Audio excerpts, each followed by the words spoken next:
Hi everyone! So dito tayo ngayon sa SMDC Cherpol. Dito naman po yung main gate ng Cherpol Homes 1 natin, kung saan nakalocate yung mga bungalow house unit natin.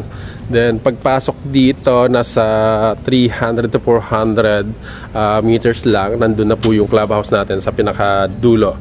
Yung nakikita natin doon, may clubhouse side doon with the swimming pool at saka small community park. And dito po yung provision for the SM malls pagkalabas po ng subdivision. And yung nandoon po sa area, yung pinakita ko kanina sa video na mga manufacturing area natin, nasa harapan lang po natin. So sila po yung magiging part of the magiging target market natin pag gusto nating iparent itong mga bahay natin dito sa Cherpol Homes natin. Ito naman po yung sample natin if we want to improve yung Flexi Home B natin na end unit and inner unit. So same sila ng floor area. Then pagpasok natin sa loob, we have a cozy dining area and a small balcony here. Then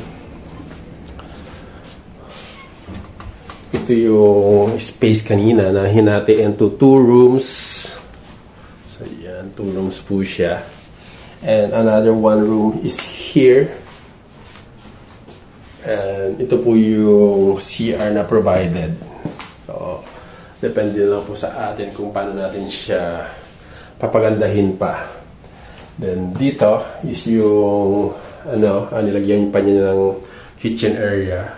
So, miniximize po niya yung space niya sa likod. Actually, nag-offset na to. Kasi ginamit na niya yung likod na 2 meters. In-adjust niya yung kitchen. So, hanggang dito. So, na-occupy na po niya yung space niya sa likod. So, ganyan po yung magiging sample.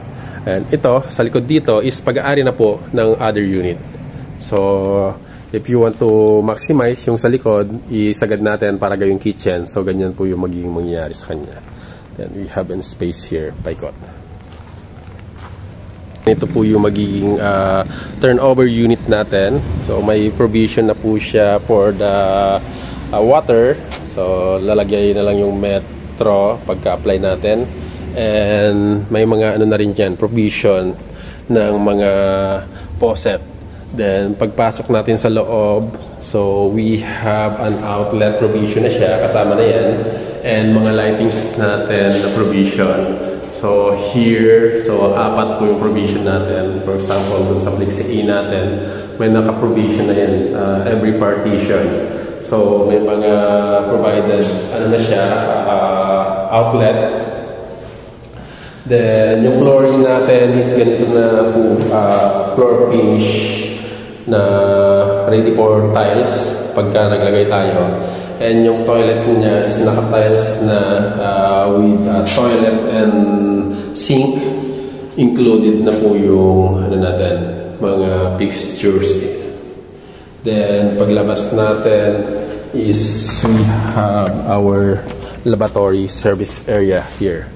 So ganito po yung magiging turnover ng unit natin. So, if yung end unit, ito po yun, maghahati po tayo with other end unit. So, sa gitna niyan, so yun po yung magiging partition pag sa mga end unit po natin. So, may space pa rin tayo na pwedeng umikot pag end unit po yung kinuha natin. Then, yung sa likod nito is ganon din po. Kung may katalikuran po yung unit natin, we have dito 2 meter setback na pwede pong hatiin din. So very spacious. For example, 2 unit po yung kinuha natin. So ganito yung mangyayari sa kanya.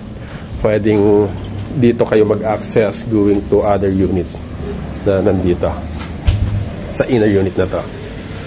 So pwede natin i-occupy yan. Pwede parang magiging combine na rin ang mangyayari sa kanya.